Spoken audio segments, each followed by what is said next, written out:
você, seja bem-vindo a mais um Vida de Artista. Hoje a gente está aqui com uma grande amiga minha. Ela é produtora de elenco, anos e anos de mercado, maravilhosa, Renata Medeiros. Seja bem-vinda, meu amor. Ai, que Obrigada. felicidade de te ter aqui. Seja bem-vinda. E Obrigada. hoje a gente vai bater esse papo, como você mesmo acabou de dizer. O Edu nem me conhece muito. Mentira, a gente já se conhece bem, mas hoje a gente vai trocar uma figurinha até pro público também conhecer um pouquinho mais da Renata. Bora. Não é isso? É isso. Me conta, Rê, conta um pouquinho desse histórico seu, de onde você veio, como é que você começou a trabalhar como produtora de elenco. Bom, eu sou do Sul, comecei a trabalhar lá com produção já. Meus irmãos são atores, minha família meu pai era ator, enfim. Então eu sempre tive nesse meio. Uhum. E trabalhava com produção. Como assistente de produção, geral, Tá. assim, era muito nova. Aí eu vim para São Paulo para estudar teatro, porque eu achava que eu ia ser atriz também, né? Já que todo mundo seria natural. Mas se tratando de uma família tão artística. Exato, Pois para mim era um caminho era natural. o caminho certo. E aí eu falei, não, vou para lá, vou para São Paulo, meu irmão já estava morando aqui. E aí eu vim e comecei a trabalhar como assistente de produção de longa e tal.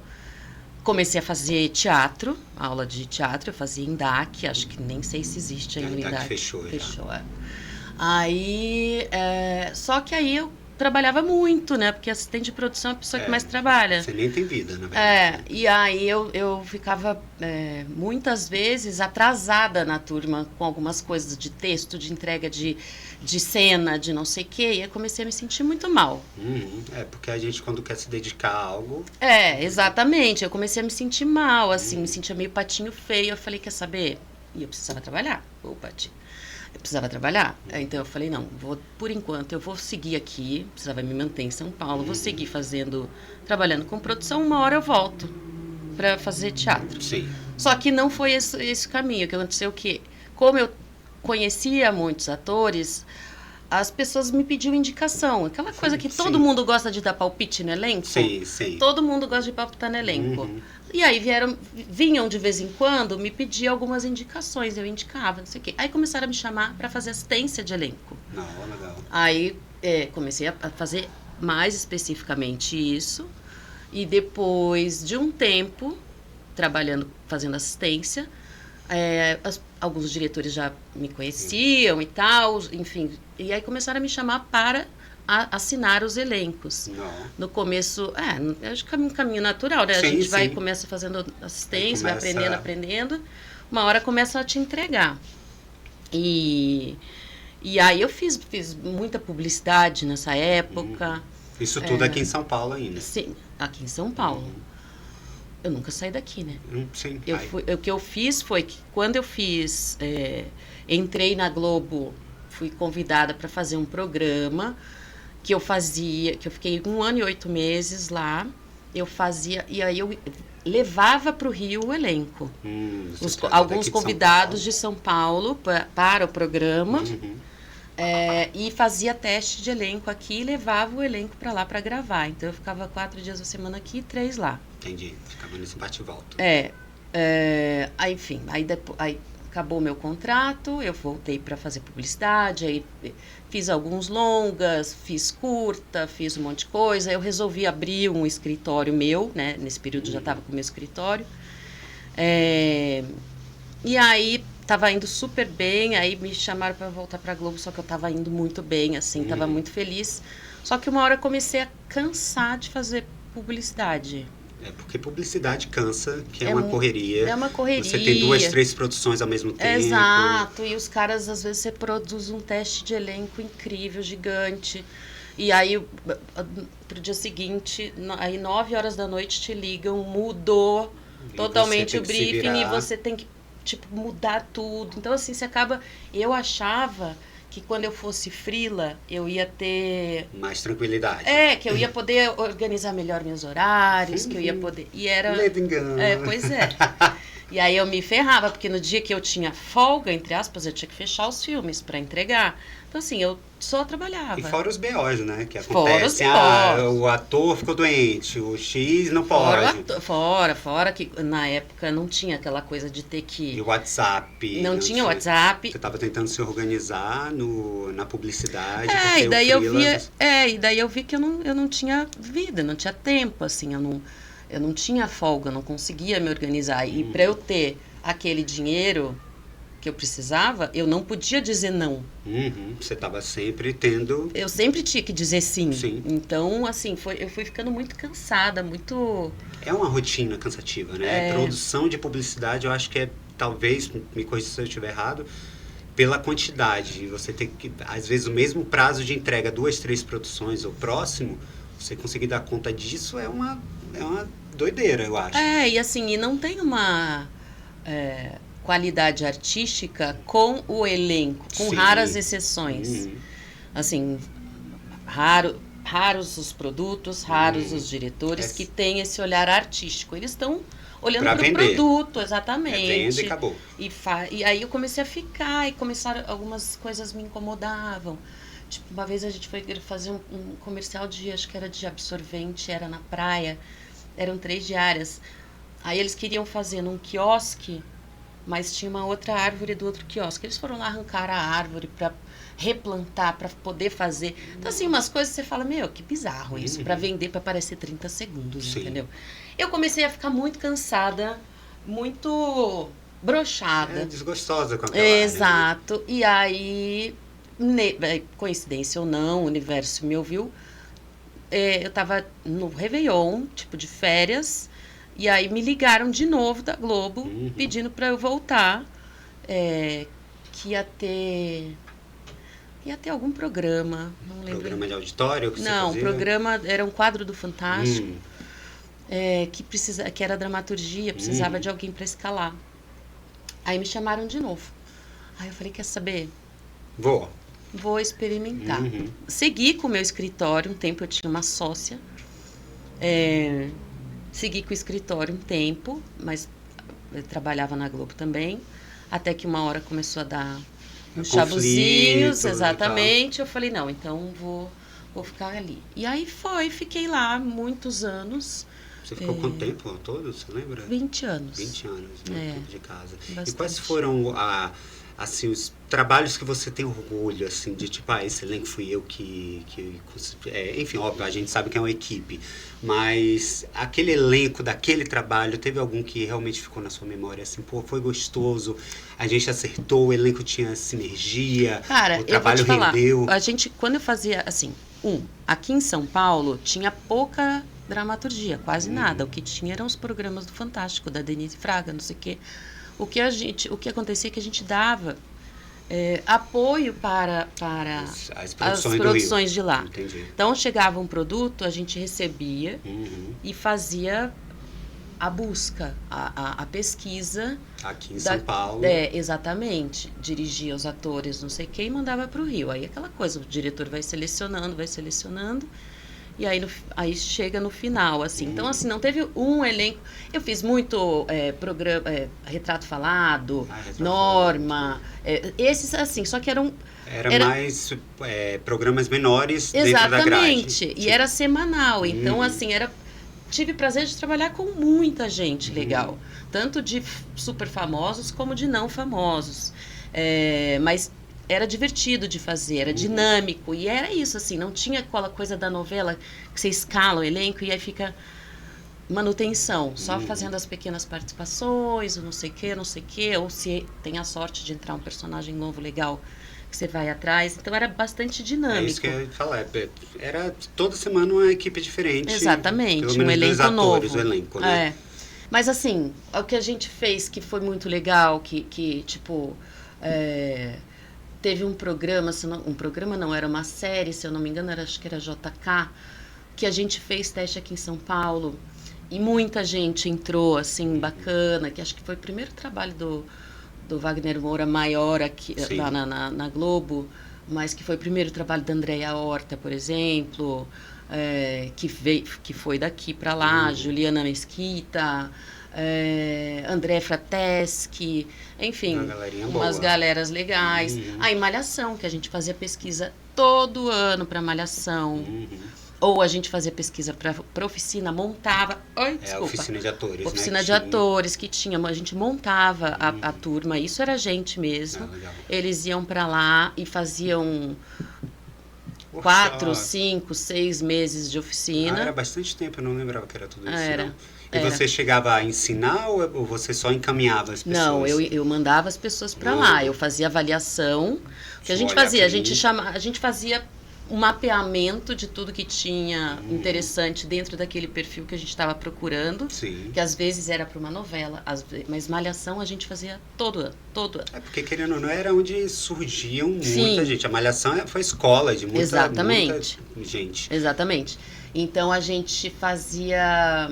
Aí a gente fazia desse mapeamento, a gente gravava com essas pessoas. Quem a gente achava que tinha mais a ver, a gente chamava para um era um workshop, assim, que era de uma semana, que daí a gente que dava esse workshop.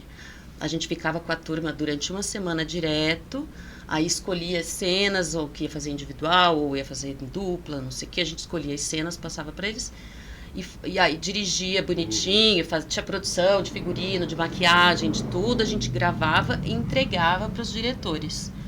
Aí eles iam pontuando e quem tivesse maior pontuação entrava para fazer oficina. A maioria quando tinha oficina, a maioria era para Malhação. Depois não mais. Depois a gente não tinha mais oficina, mas a gente fazia esse mesmo processo de Malhação.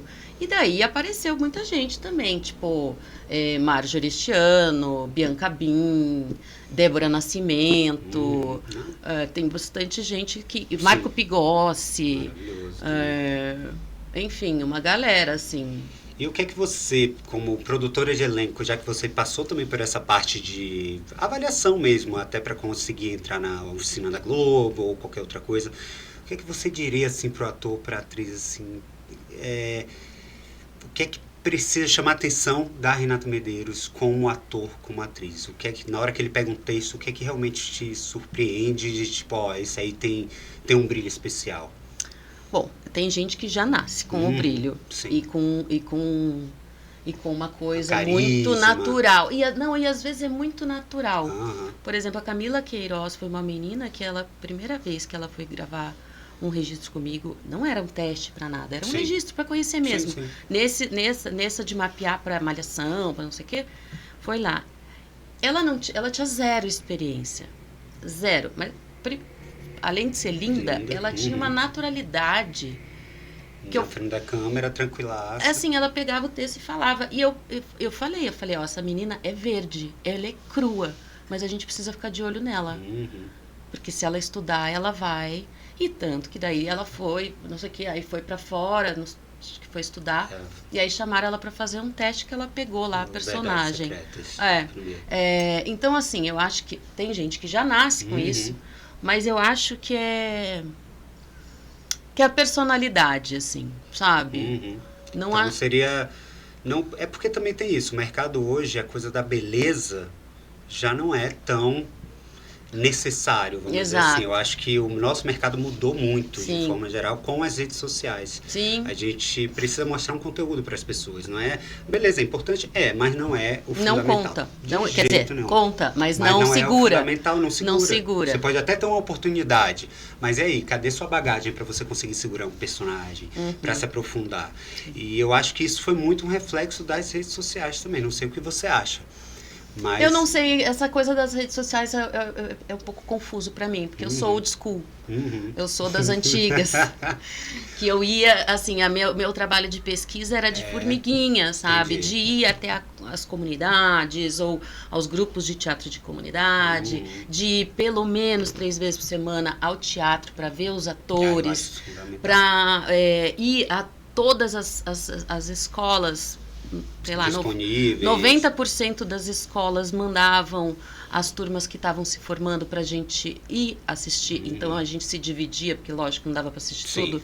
a gente se dividia, tipo, você vai aqui, eu vou ali, pra gente ter um mapeamento maior de tudo. Então, assim, eu sou old school. A coisa das redes sociais facilita, eu acho que ajuda um pouco, mas também a coisa fica um pouco perdida, porque tem gente que acha que é por aí. Sim. E não é. Isso é só mais uma ferramenta.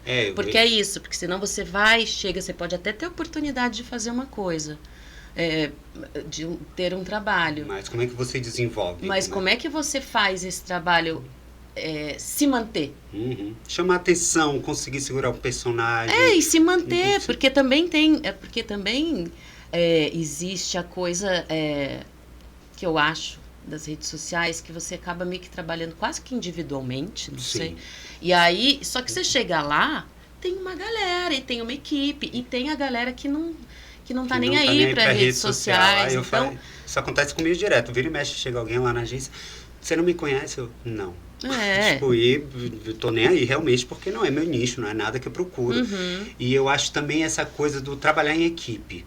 Porque, inclusive, não vou citar nomes, claro, mas eu vi algumas situações dessas novelas mais recentes de influencers que entraram e que não estavam tendo um bom relacionamento com a equipe. De repente é por isso, porque tá sempre nessa coisa individual, de fazer algo individual, que sou eu, meu celular, e não desenvolve e não respeita. É o que é pior. O que é pior, porque eu acho que qualquer ambiente de trabalho que você esteja, respeitar o próximo, desde o câmera, o diretor, a camareira, seja lá quem for, é o que faz um ambiente muito saudável render. Sim. Porque eu imagino uma mega produção quando há problemas internos.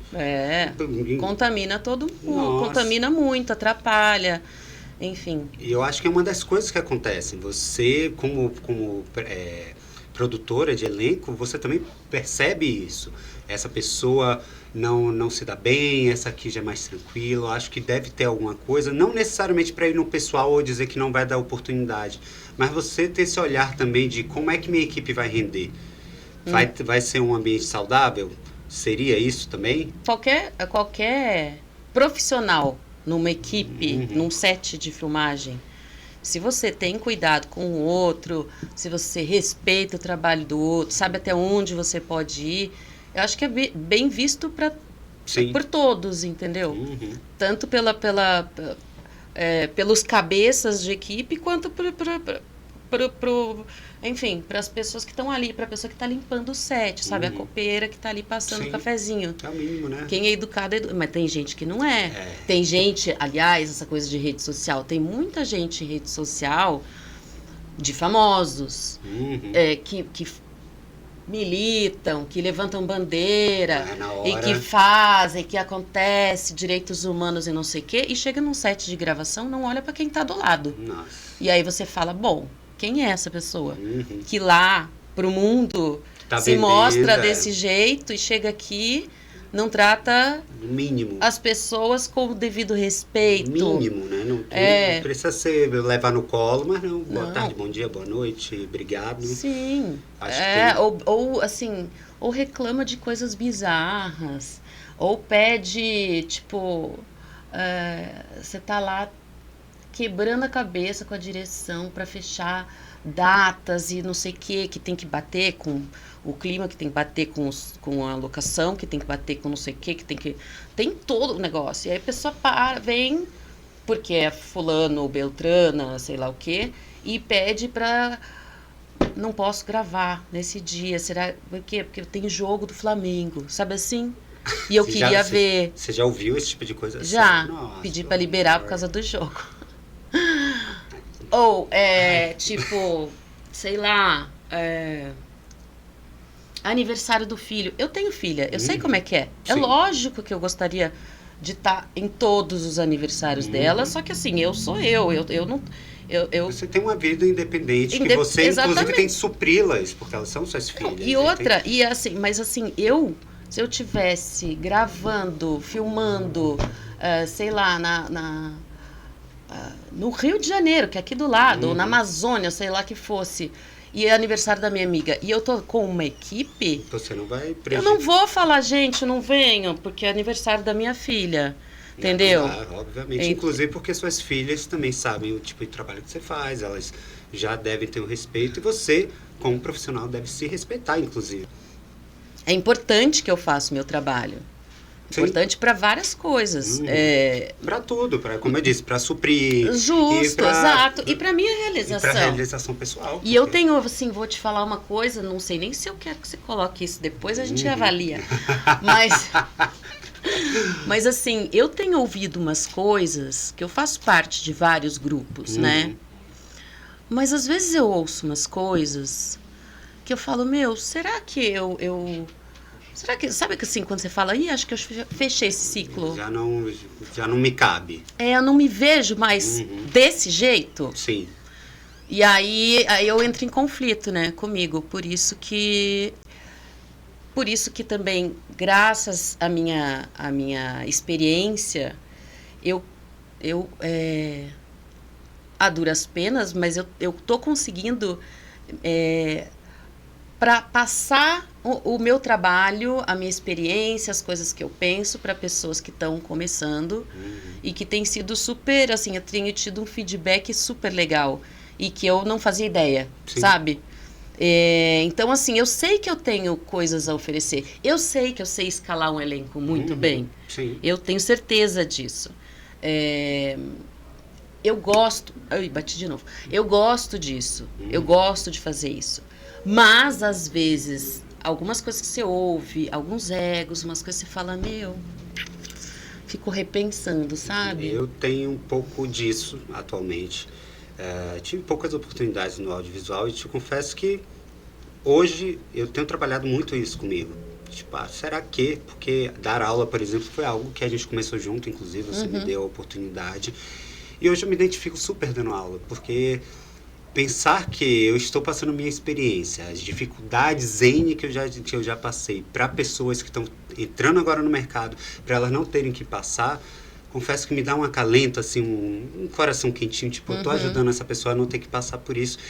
E exatamente isso, eu não sei se eu tenho também mais paciência para ficar esperando oportunidades, coisas do tipo, nada, não que eu acho que eu não vá ter. Mas, tipo, sabe, tem outras coisas na vida do que ficar nessa coisa do ego, né? Eu tenho que chegar lá, eu tenho que chegar lá. Não, tem outras coisas que a gente pode estar muito mais satisfeitos profissionalmente falando e tá muito mais tranquilo. E eu tô entrando nessa onda, eu tô me encontrando nisso. Muito tempo de psicólogo e etc. Sim, mas, tipo, eu acho... E eu tô amando essa minha fase. Por exemplo, o próprio podcast que o Marcelo me convidou para fazer... É uma coisa inusitada, que eu tô aqui batendo meu papo com você e eu tô gostando, eu tô curtindo. E, tipo, porque eu acho que a gente também... existe uma coisa do ator no Brasil, talvez no mundo, tenho que ter chegado no lugar X, na emissora Y. Não sei o que, enquanto a gente tem um leque muito maior e às vezes o nosso conhecimento pode melhorar tanto a vida das pessoas em outro lugar do que só ficar pensando nessa coisa de aparecer na televisão. Exatamente. Entende? Exatamente. E os próprios ambientes. E ser ator não é aparecer, gente, só. Quer dizer, lógico que é. Faz parte. Faz parte, total. Mas ser ator não é isso. Ser ator é estudar, ser ator é você olhar para... Sabe, assim, para os conflitos. E olhar para as situações e tentar transmitir aquilo que está no papel, para que outras pessoas se identifiquem. Você tem que ter muita sensibilidade de olhar para aquela situação e em que momento você pode levar para o seu trabalho. Enfim, quem pensa em ser ator para aparecer... é melhor, vai se frustrar muito, porque poucos conseguem aparecer. Nesses meus anos de trabalho, eu sei quanta gente eu conheci, quantos conseguiram se manter, quantos desistiram, quantos até hoje, apesar de anos de experiência, ainda me ligam e falam, Renata, o que eu tenho que fazer? Porque é isso, gente. Não existe um manual. Não existe uma fórmula secreta. Não tem. E ser ator no Brasil é muito difícil. Sim. É muito difícil. Arte no Brasil de forma geral. Exatamente. Então, assim, é triste. Mas Mas vamos pensar também que pelo menos o leque também tem se ampliado com os streams, as séries nacionais que estão rolando. A coisa já tá melhor do que foi, por exemplo, na época que eu comecei. Eu tenho 22 anos que eu tô aí na minha carreira. Obviamente, sou modelo, fui pra fora, tem toda... Mas é muito legal você ver que hoje há possibilidades diferentes daquela fórmula que todo mundo conhecia, Sim. que era ir pra Globo e ponto. Exatamente. Entende? Então, eu acho que é isso, é estudar, porque oportunidades estão vindo. A coisa tá aí, tá fervendo, graças a Deus está melhorando, pelo menos eu vejo dessa forma, mas ainda não está 100%. Só que aquele que estiver preparado, tiver uma tranquilidade para estar preparado para a hora certa acontecer e segurar. Quanto mais ferramenta... Estudo. Sim, estudo é isso. Quanto mais ferramenta, quanto mais instrumentos você tiver dentro de você, e, enfim, na hora que tiver uma boa oportunidade... melhor você vai explorar isso, entendeu? Mais moeda de troca você tem para dar. Sim. E aí é nisso que você consegue se manter. Eu estava conversando esses dias com uma pessoa que estava falando de duas meninas que fizeram novela, personagem grande, jovens, começando. Sim. E tal, mas em duas novelas e personagem grande. Uma entrou... Ela imediatamente foi buscar alguém para acompanhá-la, no sentido de preparação de elenco e tal. Por quê? Porque ela ia ter muita cena, ela tinha pouca experiência, ela sabia que ela ia estar trabalhando com gigantes também. Então ela foi o quê? Ela pegou uma pessoa para ficar do lado dela, independente da preparação da novela, do não sei o quê, para bater o texto com ela em casa, foi inteligente, foi sagaz, para questionar coisas da personagem com ela, etc, etc. Foi. A outra, mesma idade, mesmo perfil, mesma coisa, entrou, achou que estava garantido. Cheguei, acabou. Aí nas últimas semanas que ela viu que ela estava se ferrando, tipo, que a corda estava apertando o pescoço, aí ela foi atrás. Mas, já perdeu um maior tempo. Sim. Você está começando, investe. Sim. Estudo, é educação, é material, é instrumento, E cursos não faltam, né? Não. Cursos, inclusive em conta, curso, gente que individualmente que faz preparação. Sim, também. E que eu acho sim legal você explorar várias pessoas. Mas numa coisa desse tipo, bem específico, que você tá lá ralando todo dia, você precisa de alguém para te dar um apoio. E que a oportunidade aconteceu. Então você não pode perder. É você ser sagaz e ter o ego mais tranquilo, de entender, não estou tão bom assim, não estou 100%, mas não aconteceu. Nada é garantia de nada. Exato. Aí é ser inteligente. É você... Não vou desperdiçar essa oportunidade. Realmente, esse exemplo, obviamente, você vê como que aconteceu. Como tantos outros, que eu acho... É uma coisa que eu falo muito para meus alunos. Você não é tão especial assim. Eu acho que as pessoas também têm muito isso. Eu sou lindo demais, eu sou talentoso. Você pode até ser muito lindo, muito talentoso, mas depende de outras pessoas também. Então, não acho que você vai chegar num lugar e, tipo, sua oportunidade vai ser dada e que aquilo ali vai ser seu. Não. Porque tem outros, tem outra atividade, lógico. Tem perfil, tem idade, tem tanta coisa que pode acontecer. E, normalmente, esses que são os que ficam mais, como é que eu posso dizer, frustrados. Eu sinto um pouco isso, não dos meus alunos, mas principalmente trabalhando na agência, você vê que as pessoas que mais têm essa dificuldade de entender que não sou tão especial assim, que fica com essa coisa do ego mesmo, esses normalmente são os que, não que eles não tenham oportunidade, mas são os que ficam mais a energia baixa num grau muito doido. Já aqueles que já são mais humildes mesmo, de reconhecer, não, ainda não estou 100%, vamos lá, vamos... Tipo, é muito diferente até. E aí você vê também a vivência da pessoa. Claro. Que é outra coisa. É a maturidade, exato. Porque, gente, eu acho eu acho muito bizarro alguém achar que tá pronto com, sei lá, 20 e poucos anos. Que sabe. Sim. Acho realmente é muito imaturo, assim. Ou um ego muito inflado, né? Sim. Porque para você achar que com 20 e poucos anos você é especial e tá tudo bem, seu lugar está garantido, Enfim, mas isso é maturidade, isso é só com o tempo mesmo. Exato. E às vezes é tomando na cara que a pessoa amadurece. Passando as dificuldades, ouvindo muito não, porque eu acho que faz parte da nossa carreira. Ouvir não e você, como você vai processar isso? Se você vai se potencializar ou se você vai ficar se frustrando com esse ego. Sim. Eu acho que é muito por aí também. Também. Mas, aproveitando, você já deu algumas dicas para os atores, mas além do estudo, qual seria a dica principal para alguém que está tentando o seu lugar ao sol? Como eu disse, não existe manual. Não tem. Sim. Além do estudo, eu acho que o estudo inclui não só você buscar escolas ou professores que você se identifique, que se comunique com você bem, assim, que possa te desenvolver, mas estudo significa ler muito.